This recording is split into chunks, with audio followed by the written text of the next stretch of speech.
दोस्तों कैसे हो आप सभी। भारत के नंबर 1 न्यूज चैनल उभरता इंडिया न्यूज पर आप सभी का एक बार फिर से स्वागत है। आज की तारीख है 28 सितंबर 2022 और दिन है बुधवार का। तो ये बात करते हैं आज के मुख्य समाचार में और देश भर की तमाम बड़ी खबरों पर नजर डालते हैं। माता वैष्णो देवी के दरबार में हर साल भक्तों की संख्या बढ़ रही है। वहीं इस साल शारदीय नवरात्र में माता वैष्णो देवी के दरबार में भक्तों की रिकॉर्ड तोड़ संख्या पहुँचने का अनुमान है। फिलहाल इस साल अगस्त तक 63 लाख श्रद्धालु आ चुके हैं, तो पिछले साल के रिकॉर्ड को पहले ही पार कर चुके हैं।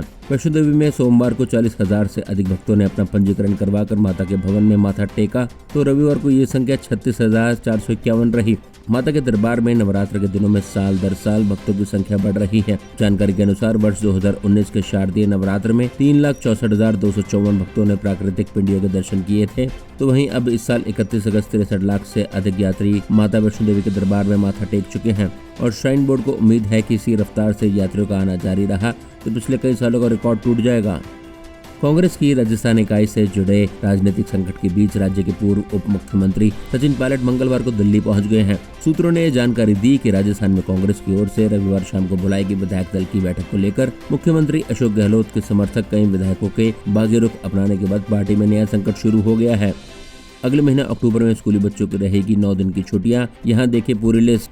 हर साल किसी न किसी महीने छुट्टियां जरूर आती हैं। कभी किसी समय कोई त्योहार तो कभी किसी अन्य कारणों से छुट्टी रहती है। फिर चाहे वो कर्मचारी हो या फिर स्कूली बच्चे। बात अगर स्कूल में पढ़ने वाले बच्चों की छुट्टियों की करें तो अगले महीने यानी अक्टूबर में इनकी काफी छुट्टियां आने वाली हैं। अक्टूबर महीने में स्कूली बच्चों की कुल 9 छुट्टियां रहेंगी। ऐसे में अगर आप अपने बच्चों को किसी ट्रिप पर ले जाने का प्लान बना रहे हैं तो ये समय काफी बेहतर हो सकता है। ऐसे में आप यहाँ जान सकते हैं कि कब कब आपके बच्चों की छुट्टियां रहेंगी। इस बार बच्चों की 2 अक्टूबर को महात्मा गांधी जयंती और रविवार होने के कारण छुट्टी रहेगी। वहीं 5 अक्टूबर को दशहरा और 8 अक्टूबर को मिलाद उन नबी की वजह से स्कूल बंद रहेंगे। स्कूली बच्चों की छुट्टियों में 9 अक्टूबर भी शामिल है, क्योंकि इस दिन महर्षि वाल्मीकि जयंती और रविवार दोनों है।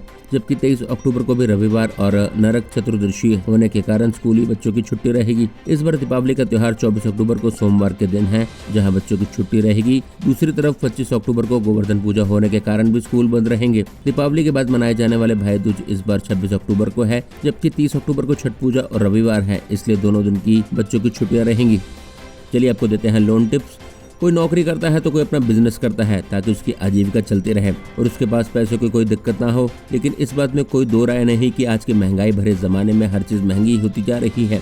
वहीं कई बार कुछ ऐसे काम सामने आ जाते हैं जिनको पूरा करने के लिए काफी पैसों की जरूरत होती है, जैसे शादी, पढ़ाई, घर बनाना। ऐसे में लोग लोन लेने की तरफ देखते हैं। दरअसल आप पर्सनल लोन से लेकर होम और कार लोन जैसे कई अन्य लोन की EMI कम करने के तरीके क्या हैं।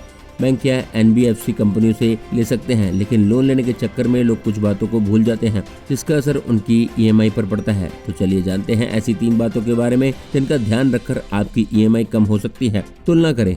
वैसे तो देखा जाता है कि ज्यादातर लोग लोन लेना पसंद नहीं करते हैं, लेकिन अपने कामों की मजबूरी में कई लोगों को लोन लेना पड़ता है। ऐसे में अगर आप भी लोन ले रहे हैं तो आपके लिए जरूरी है कि आप सभी बैंकों की तुलना जरूर करें। ये इसलिए जरूरी हो जाता है क्योंकि अगर आप बैंकों की आपसे तुलना करेंगे तो आप पाएंगे कि ब्याज दर लगभग हर बैंक और NBFC कंपनियों की अलग अलग है। इसके अलावा कई बैंक लोन पर कुछ ऑफर्स भी देते हैं।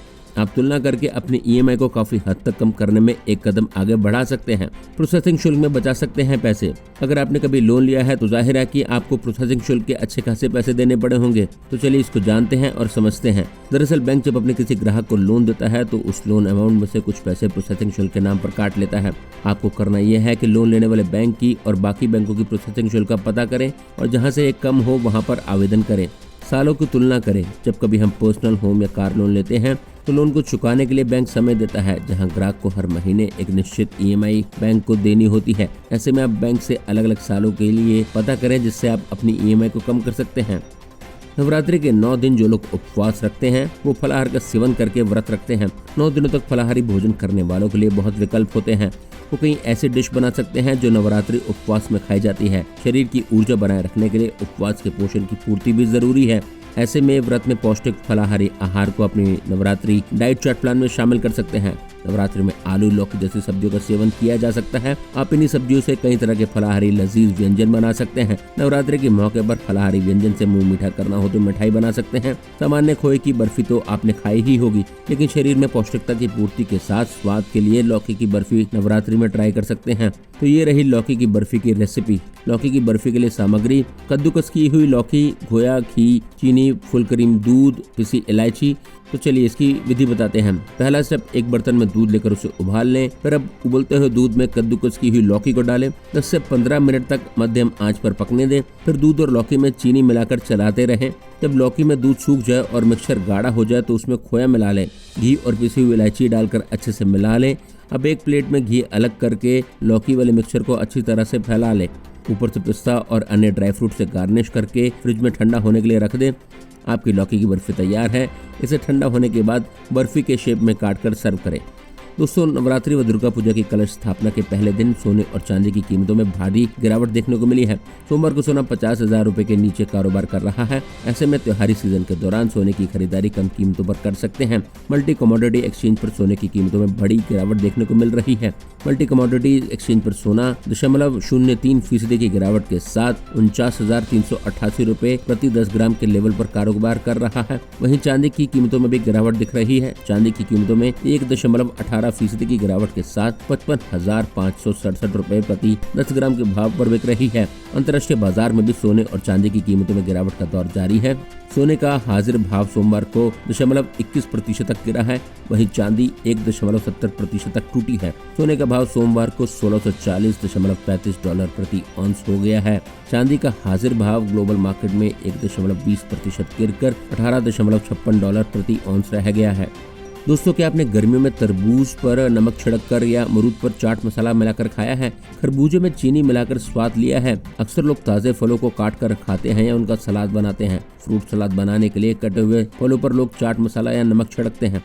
इसमें फल का स्वाद बढ़ जाता है। घर पर प्याज, खीरा आदि भी काट कर सलाद बनाते हैं और उसमें नमक मिलाते हैं। कई बार फल की मिठास को और बढ़ाने के लिए तो कटे फलों में चीनी मिला लेते हैं। अगर आपको भी कटे फलों में ऊपर से शक्कर, नमक या चाट मसाला डालकर खाना पसंद है तो सावधान हो जाइए।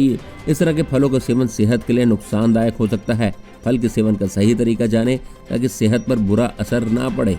विशेषज्ञों के मुताबिक कटे फल पर नमक छिड़कने पर वो पानी छोड़ने लगता है।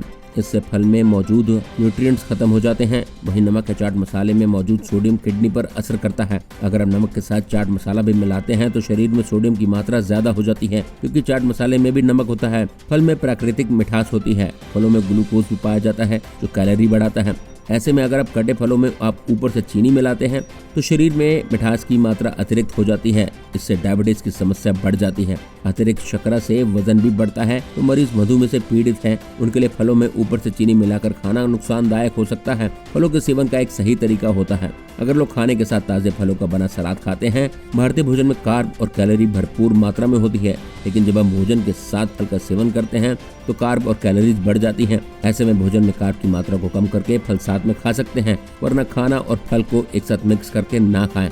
तो दोस्तों, ये थी हमारी आज की टॉप ट्रेंडिंग न्यूज। चैनल आपका अपना है। वीडियो पसंद आए तो जल्दी से सब्सक्राइब बटन को प्रेस कर दें और बेल आइकन को भी दबा दें, ताकि देश दुनिया की किसी भी वायरल खबर से आप अछूते ना रहें। तो आपसे मुलाकात करते हैं अपनी अगली न्यूज के साथ। तब तक के लिए चाहेंगे इजाजत। जय हिंद।